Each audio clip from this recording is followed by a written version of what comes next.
Hello everyone. आज जो हमारा इस वीडियो का टॉपिक रहने वाला है वो है DNA, deoxy ribo nucleic acid. ठीक है।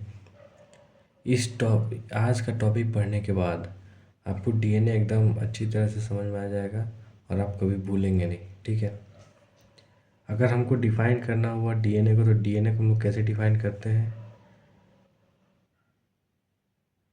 DNA is a polynucleotide strand. ठीक है। डीएनए क्या होता है? एक पॉलीन्यूक्लियोटाइड स्ट्रैंड होता है।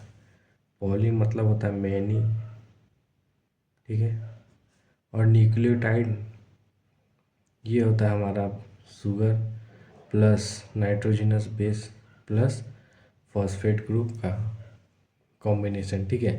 तो अभी हम लोग देखेंगे कि कैसे क्या होता है। ठीक। तो चलिए स्टार्ट करते हैं। सबसे पहले देखिए, जो इसका कंपोनेंट्स होता है, डीएनए का कंपोनेंट्स क्या क्या होता है। कंपोनेंट्स में अगर देखें, सबसे पहला कंपोनेंट होता है शुगर। शुगर के बाद जो सेकेंड कंपोनेंट आता है वो होता है नाइट्रोजनस बेस,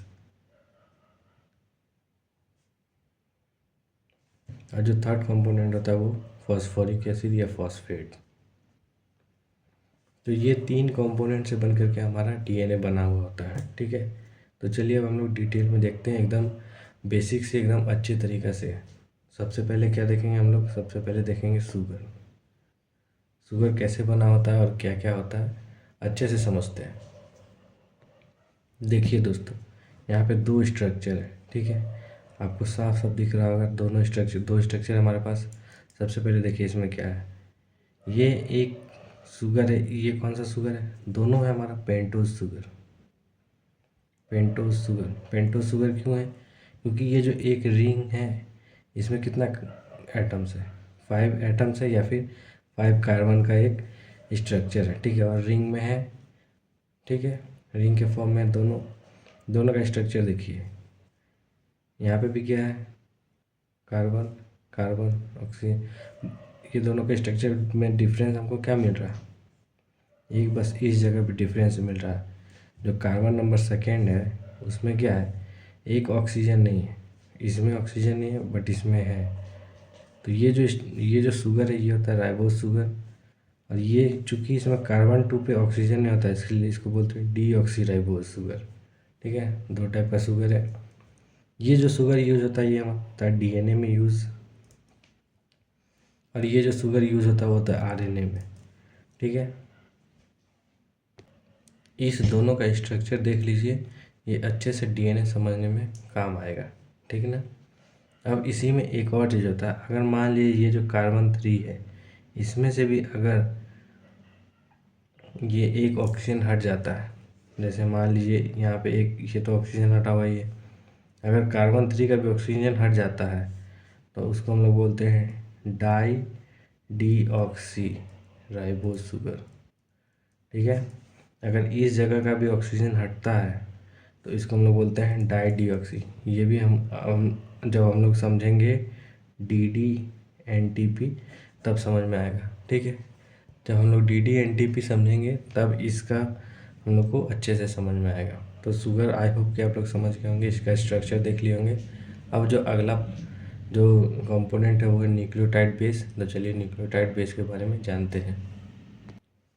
जो नाइट्रोजिनस बेस होता है दो टाइप का, 2 टाइप्स।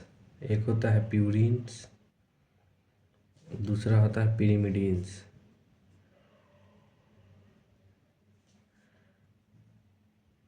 ठीक है। दो टाइप का नाइट्रोजिनस बेस होता है, पहला प्यूरिन, दूसरा पिरिमिडीन। अब देखिए एक ट्रिक है, जिसका नाम छोटा है उसका स्ट्रक्चर बड़ा होगा। मतलब ये जो प्यूरिन है ये डबल रिंग का होगा। डबल रिंग स्ट्रक्चर होता है। वहीं पे जो पिरिमिडीन है ये सिंगल रिंग स्ट्रक्चर होता है। तो चलिए इसका भी हम लोग डायग्राम देख लेते हैं। तो देखिए ऐसा कुछ स्ट्रक्चर होता है प्यूरिन्स का। प्यूरिन देखिए यहाँ पे डबल रिंग स्ट्रक्चर है, एक ये एक ये रिंग है जिसमें 5 साइड्स है और एक ये रिंग है जिसमें 6 साइड्स है। यहाँ पे भी देखिए एक ये रिंग है 5 साइड, एक ये रिंग 6 साइड्स, ठीक है। तो जो प्यूरिंग्स होता है वो डबल रिंग स्ट्रक्चर है। इसमें कार्बन काउंटिंग देखिए कितना, ये एटम काउंटिंग या फिर पोजिशनिंग मैटर करता है, ठीक है। तो वो देखेंगे बाद में हम लोग। और यहाँ पे देखिए 3 टाइप का पिरिमिडीन होता है। पहला है यूरासिल, थायमिन, साइटोसिन। 2 टाइप का प्यूरिन होता है, एडेनिन और गुआनिन।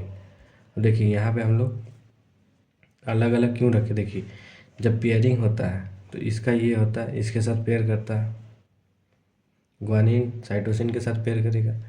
वहीं पे जब पेयरिंग होगा तो एडेनिन यूरासिल या फिर थायमिन के साथ पेयर करता है। यूरासिल के साथ कब पेयर करेगा, जब आरएनए होता है, आरएनए में यूरासिल होता है, थायमिन नहीं होता। तो जब आरएनए होगा तो उसमें कौन कौन पेयर करेगा, एडेनिन और यूरासिल। जब आरएनए बनेगा या फिर जो आरएनए होता है उसमें एडेनिन और यूरासिल होता है। बट अगर केस डीएनए का हो गया, अगर डीएनए हुआ तो पेयरिंग किसका होता है, एडेनिन और थायमिन का, ठीक है। अब ये स्ट्रक्चर देख लिया हम लोग, डिफरेंस भी देख लिए। ये 3 टाइप का पिरिमिडीन होता है, 2 टाइप का प्यूरिन्स होता है, ठीक है। अब हम लोग जो नेक्स्ट स्ट्रक्चर है जो कि किसका है, फॉस्फेट का, वो देखते हैं। चलिए देखते हैं हम लोग फॉस्फेट का, ठीक है। जैसा कि हम लोग जानते हैं कि डीएनए या फिर आरएनए क्या होता है, एसिडिक होता है, एसिडिक इन नेचर होता है। तो जो उसका कैरेक्टरिस्टिक है एसिडिटी का, या फिर जो एसिडिक कैरेक्टरिस्टिक है वो इसी फॉस्फेट ग्रुप के कारण ही होता है, ठीक है। और ये डायरेक्ट ऐसा नहीं आता है, ये ट्राई फॉस्फेट के फॉर्म में आता है। मतलब ये ऐसे आता है, इसके साथ कैसे हम लोग न्यूक्लियोटाइड बनाते हैं वो हम लोग देखेंगे। बट इसके ऐसा कुछ आकर के जुड़ता है तब न्यूक्लियोटाइड बनता है, ठीक है। ये तो बाद में जब लास्ट में जो न्यूक्लियोटाइड जब अटैच होता है तब ये कंडीशन होता है, जब सिंगल फॉस्फेट होता है, ठीक है। तो चलिए अब हम लोग देखते हैं कैसे न्यूक्लियोटाइड बनता है, ठीक है। तो न्यूक्लियोसाइड क्या होता है, न्यूक्लियोसाइड होता है हमारा शुगर प्लस नाइट्रोजिनस बेस।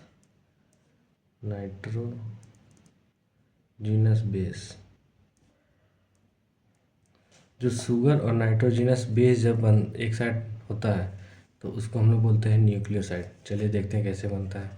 क्योंकि हम लोग डीएनए पढ़ रहे हैं, ठीक है, तो हम लोग यहाँ पे कौन सा शुगर लेंगे, डीऑक्सीराइबोस शुगर, ठीक है।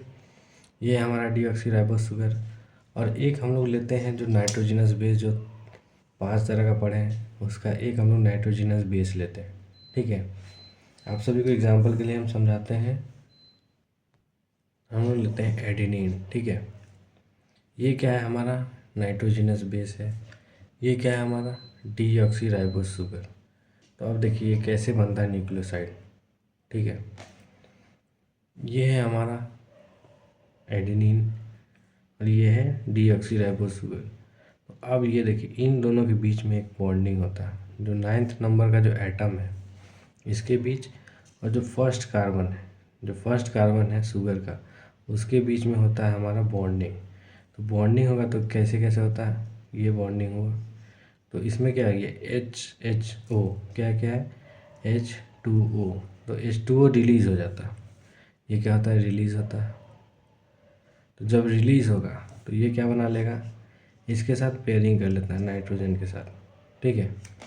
नाइट्रोजन और ये कार्बन है, इसके साथ बॉन्डिंग बना लेता है। तो ये क्या बन जाता है, एडिनोसिन, ठीक है। एडिनोसिन इसको बोलते हैं, क्या बोलते हैं, देखिए यहीं पे सेम स्ट्रक्चर है। ये हो गया हमारा न्यूक्लियोसाइड। तो ये जो वाटर बाहर निकला और जो बॉन्ड बनाया उस बॉन्ड को हम लोग बोलते हैं एन ग्लाइकोसाइडिक बॉन्ड, ठीक है। यहाँ पे जो नाइट्रोजन के साथ जो हाइड्रोजन था वो हट गया, यहाँ कार्बन के साथ जो OH था वो हट गया, दोनों मिलकर क्या निकल गया, रिलीज आउट हो गया वाटर, H2O निकल गया। तो जो बॉन्ड बना उसको क्या बोलते हैं, ग्लाइकोसाइडिक बॉन्ड, ठीक है। और जब ये सिंगल था, सिर्फ नाइट्रोजिनस बेस था, तो उसको हम लोग बोल रहे थे एडिनिन। ठीक है, जब सिर्फ सिंगल नाइट्रोजिनस बेस था, जो सिर्फ सिंगल नाइट्रोजिनस बेस है, इसको बोल रहे हैं एडिनिन। बट जब ये शुगर के साथ कंबाइन हुआ, तब हम इसको बोलते हैं एडिनोसिन। तो एडिनोसिन क्या हो गया? शुगर प्लस जो नाइट्रोजिनस बेस है, कौन सा? एडिनिन का। तो शुगर प्लस एडिनिन क्या हो गया? एडिनोसिन। वैसे ही अगर हम लोग शुगर के साथ शुगर प्लस थाइमीन, तो क्या होगा? कमेंट में करिए, कमेंट में आंसर कर सकते हैं। अगर शुगर प्लस एडिनिन एडिनोसिन होता, शुगर प्लस थाइमीन क्या होगा? कमेंट में आप लोग आंसर दे सकते हैं। ठीक है, तो न्यूक्लियोटाइड समझ में आ गया। ये जो नाइट्रोजिनस बेस और शुगर के बीच में बॉन्डिंग होता है, कौन कौन सा एटम इन्वॉल्व है इसमें? देखिए, जो कार्बन नंबर, जो एटम नंबर 9 है, वो इन्वॉल्व है किसके साथ? कार्बन नंबर 1 का शुगर के साथ। अब यहाँ पे नंबरिंग देखिए, अलग अलग नंबरिंग है। जो हम लोग डीएनए में देखते हैं ना, N1 प्राइम या फिर 5 प्राइम 3 प्राइम, डीएनए में देखते हैं ना कि जो डीएनए सिंथेसिस होता है वो 5 प्राइम टू 3 प्राइम होता है। तो वो 3 प्राइम कैसे है, वही हम लोग देखते हैं यहाँ पे नेमिंग कैसे हुआ। क्योंकि यहाँ पे जो एटम्स है उसको हम लोग डायरेक्टली नंबर 1 2 3 4 करके दिए हैं, तो यहाँ पे चेंज करने के लिए 1 prime 2 prime 3 prime 4 prime 5 prime दिए है। ठीक है, तो इसी के लिए यहीं से आता है 5 प्राइम और 3 प्राइम। उन लोग देखेंगे आगे जब लेक्चर और बढ़ेगा तब। तब तक आई होप कि आप लोग को न्यूक्लियोसाइड समझ में आ गया होगा। और हम लोग पढ़ते हैं न्यूक्लियोटाइड के बारे में। अभी जस्ट हम लोगों ने क्या देखा था? न्यूक्लियोसाइड का फॉर्मेशन। अब हम लोग का बारी है देखने का न्यूक्लियोटाइड का फॉर्मेशन। तो न्यूक्लियोटाइड क्या होता है? न्यूक्लियोटाइड होता है हमारा sugar plus nitrogenous base plus phosphate. ठीक है, तो ये दोनों क्या था? हमारा न्यूक्लियोसाइड था। ठीक है, अब इसमें हमको जोड़ना फॉस्फोरस, तो ये हमारा न्यूक्लियोसाइड हो गया। इसमें हम लोग जोड़ते हैं क्या? फॉस्फेट ग्रुप को। तो ये होता है हमारा कुछ 3 फॉस्फेट। ठीक है, ये 3 फॉस्फेट है।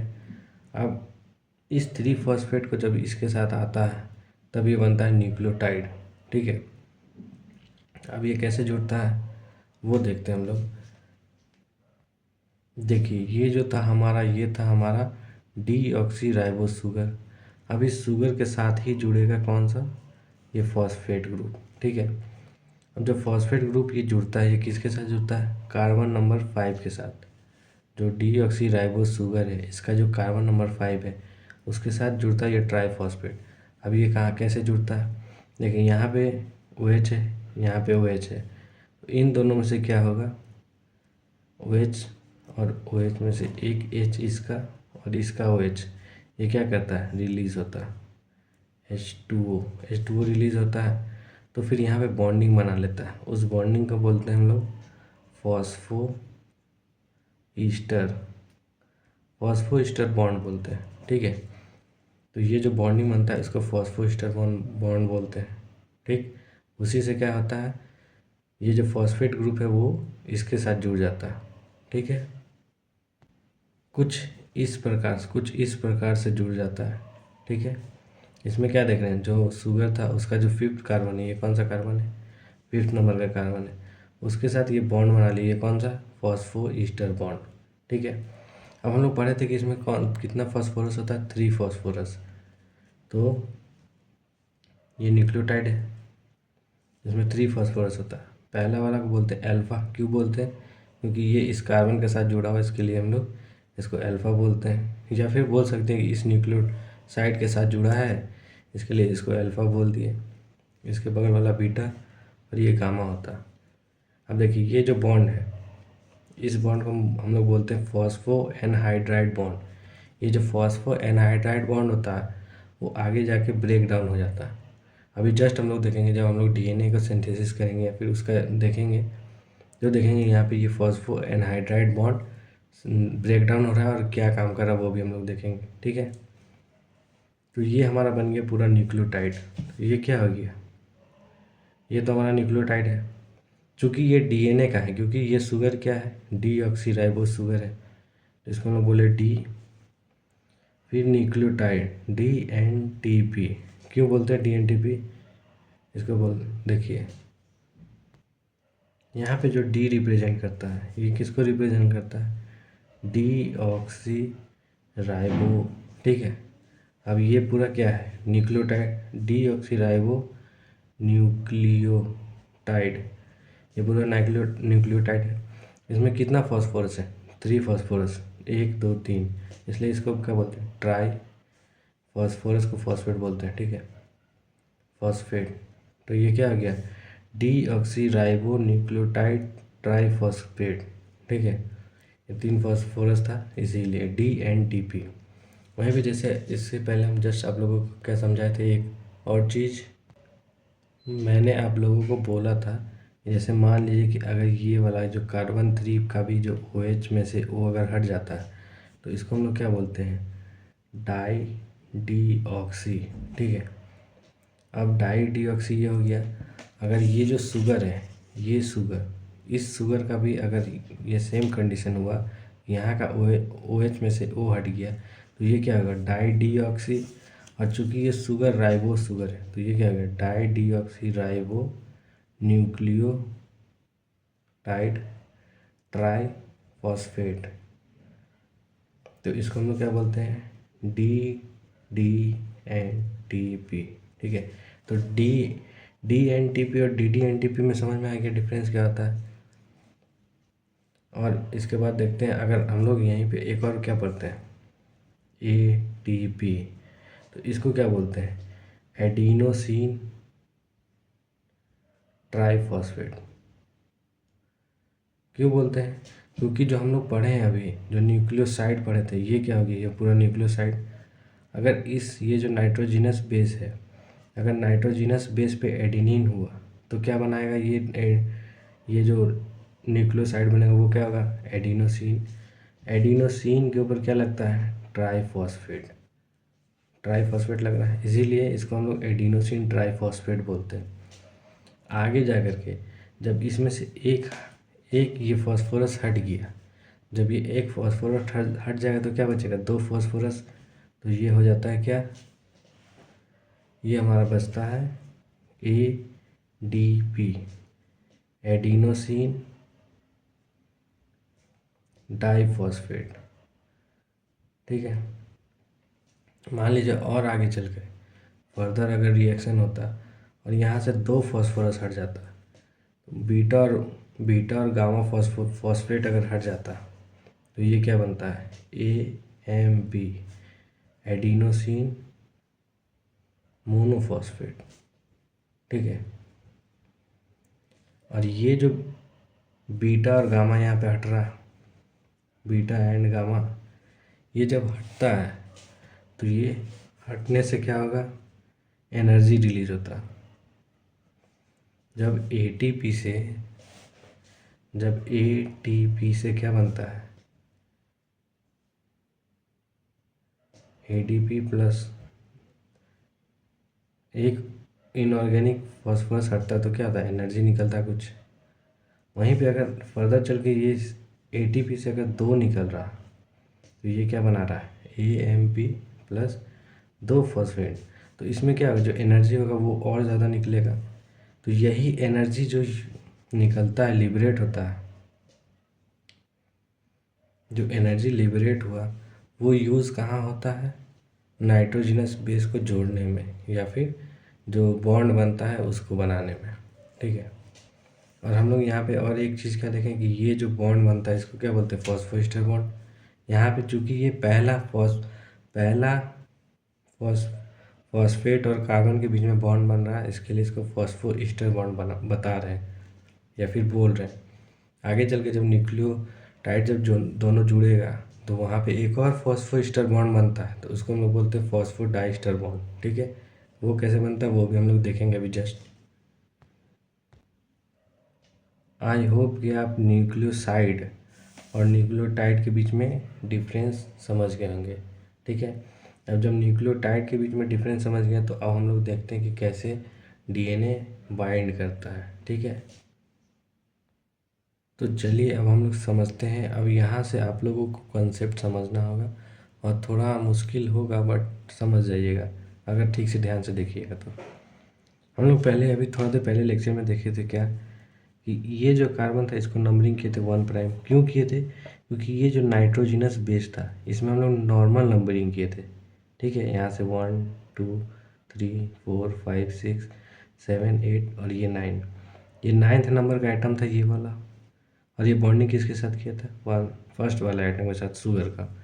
तो इसको हम लोग कैसे नंबरिंग किए थे? 1', 2', 3', 4' और ये था 5'। ठीक है, ऐसे कुछ हम लोग नंबरिंग किया था। ये है हमारा एक, मतलब ये अलग अलग, ये जो तीनों है ये अलग अलग टाइप के जो ATP है, या फिर मान लीजिए कि ये है हमारा गुआनिन। ठीक है,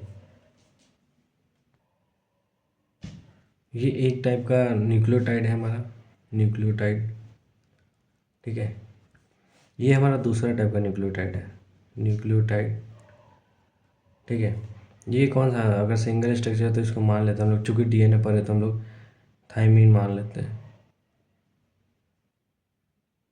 थाइमीन। ठीक है,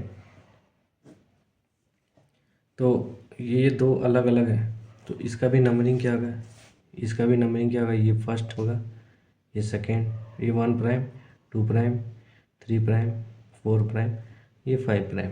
ठीक है, वहीं पे अगर ये थर्ड टाइप का है इसका भी नंबरिंग कैसा होगा?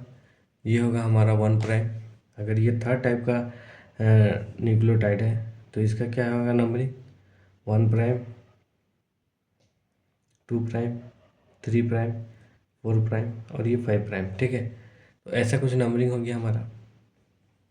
अब देखिए ये अलग अलग, चूँकि अभी अलग अलग है, ये दोनों में, ये दोनों के बीच में बॉन्ड नहीं बना है, ये दोनों के बीच में बॉन्ड नहीं बना है, तो हम लोग अब समझते हैं क्या होता है। अभी थोड़ा देर पहले हम लोग जाने क्या है कि जब ये फॉस्फेट शुगर के साथ बॉन्डिंग बना रहा था तो यहाँ पे जो ये O वाला बॉन्डिंग था इसको क्या बोले थे हम लोग? Phospho ester bond, phospho ester bond. ठीक है, इतना दूर तक क्लियर है कि इस जो बॉन्ड को हम लोग बोले थे फॉस्फो ईस्टर बॉन्ड। अब देखिए अगर मान लेते ये फर्स्ट वाला है, फर्स्ट न्यूक्लियोटाइड है हमारा, अगर इस न्यूक्लियोटाइड को हम लोग फर्स्ट न्यूक्लियोटाइड समझते हैं, मानते हैं, तो यहाँ पे देखिए कौन सा, ये 5' वाला जो कार्बन है ये तो फ्री है हमारा। ये क्या है?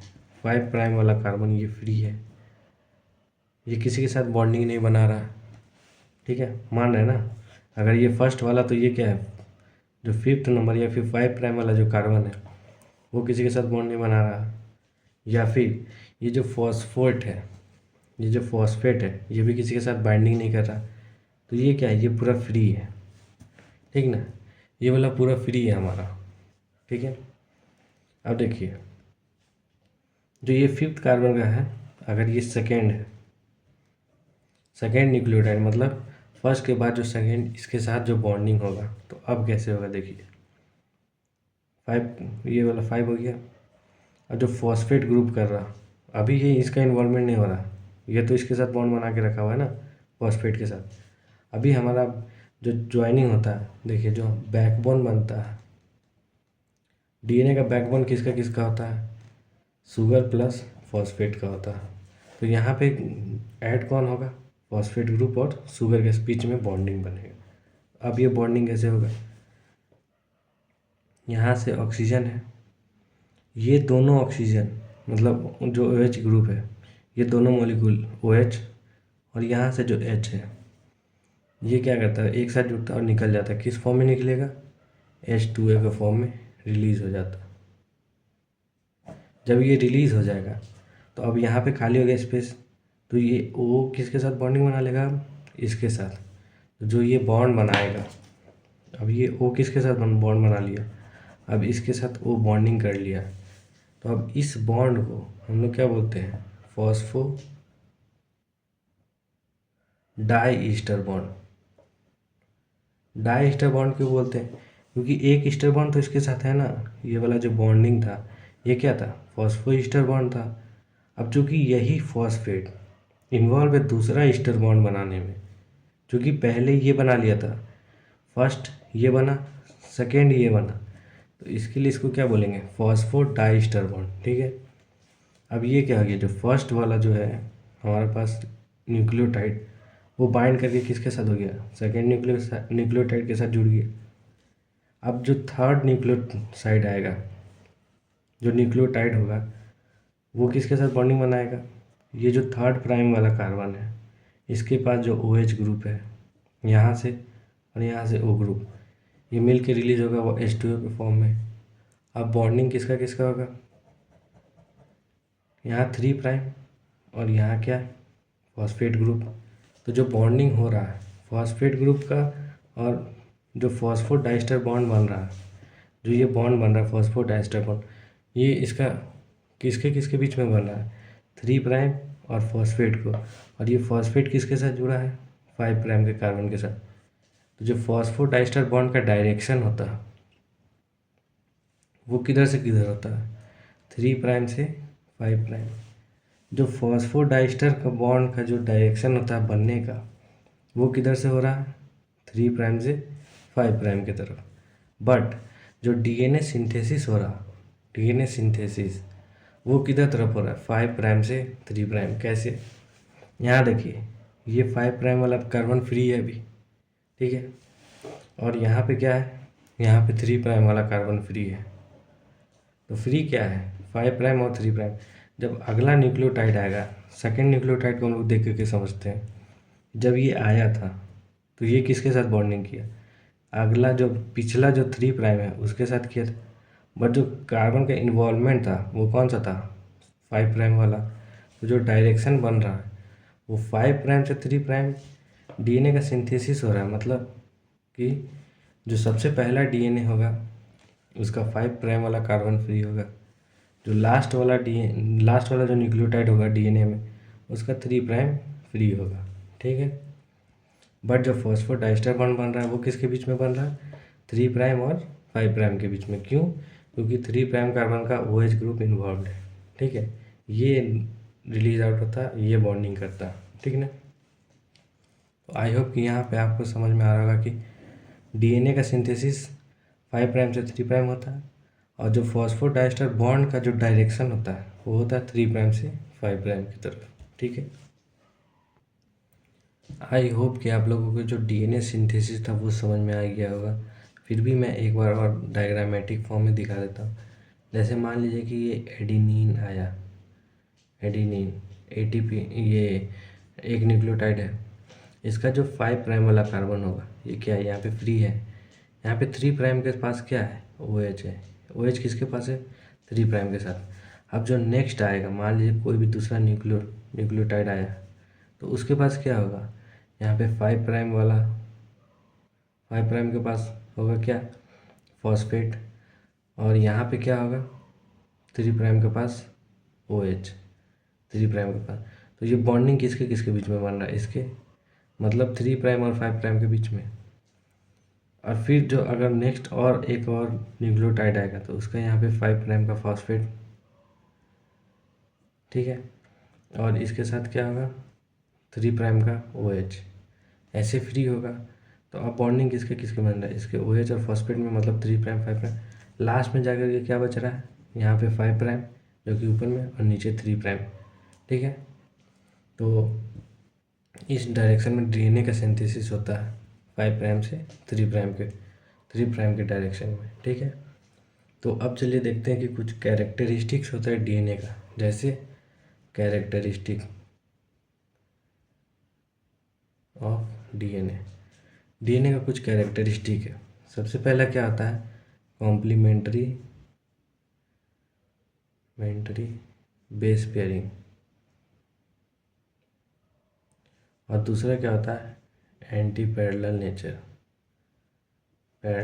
नेचर। जैसा कि हम लोग जानते हैं कि जो हमारा DNA होता है वो डबल स्ट्रैंडेड होता है। DNA क्या होता है, डबल स्ट्रैंडेड मतलब कि उसके पास 2 स्ट्रैंड होगा, एक ये स्ट्रैंड, ठीक है। और ये क्या होता है, एंटी पैरेलल नेचर क्या है, देखिए जैसे यहाँ पे सिंथेसिस हो रहा है 5 प्राइम से 3 प्राइम, 5 प्राइम से 3 प्राइम। तो ये क्या हो गया, ये फर्स्ट स्ट्रैंड हो गया या फिर 1 स्ट्रैंड। तो ये क्या हो जाएगा, दूसरा अनदर स्ट्रैंड, अनदर स्ट्रैंड, ये दूसरा स्ट्रैंड है। अब एंटी पैरेलल है, तो एंटी पैरेलल है तो क्या होगा, ये 5 प्राइम इधर होगा, 5 प्राइम से 3 प्राइम का डायरेक्शन देखिए, 5 प्राइम से 3 प्राइम इधर है, और चूंकि एंटी पैरेलल है तो अब 5 प्राइम से 3 प्राइम डायरेक्शन क्या होगा, इधर होगा। ठीक है, एंटी पैरेलल समझ गए। अब देखिए, जो हम लोग देखते हैं डीएनए के केस में, डीएनए के केस में क्या होता है, जो गुआनिन होता है वो पेयर कर सकता है किसके साथ, साइटोसिन के साथ, और एडेनिन पेयर करता है थायमिन के साथ। ठीक है, यहाँ पे ये 4 न्यूक्लियोटाइड होता है। बट वहीं पे अगर आरएनए देखें तो आरएनए में चूँकि थायमिन नहीं होता, तो थायमिन की जगह क्या आता है, यूरासिल। तो आरएनए में गुआनिन साइटोसिन के साथ ही पेयर करेगा, बट जो एडेनिन होगा वो पेयर कर सकता है यूरासिल के साथ, करता है यूरासिल के साथ। ठीक है, अब देखते हैं कि हम लोग यूरासिल और थायमिन में कैसे बॉन्डिंग बनता है। ठीक है, पहले जो हमारा जी और सी में बॉन्डिंग जो होता है, और ए और टी में जो बॉन्डिंग होता है वो होता है hydrogen bonding. Hydrogen bonding, hydrogen bond से ये दोनों न्यूक्लियोटाइड एक दूसरे के साथ जुड़े होते हैं। कैसे होते हैं, सबसे पहले देखिए, ये जो हमारा क्या हो गया, ये तो हो गया हमारा एक ये स्ट्रक्चर, डबल स्टैंडर्ड होता है, तो 2 स्टैंड बना लिया भाई। ये स्टैंड मान लीजिए ये शुगर का है, ये क्या है, बैकबोन है, बैकबोन। और बैकबोन हम लोग जानते हैं किसका बनता है, शुगर प्लस फॉस्फेट का बैकबोन होता है। और जो न्यूक्लियोटाइड होता है वो किस तरफ होगा, इधर होगा, जैसे मान लीजिए ए टी जी सी, ये है इधर। और हम लोग जानते हैं कि अभी जस्ट पढ़े कॉम्प्लीमेंट्री बेस पेयरिंग, कॉम्प्लीमेंट्री में क्या होगा, जहाँ ए होगा उसके साथ टी होगा, यहाँ पे टी होगा, जहाँ पे टी होगा उसके साथ क्या होगा, ए होगा, जी के साथ सी, सी के साथ जी। ठीक है, तो ऐसे कॉम्प्लीमेंट्री बेस पेयरिंग होता है।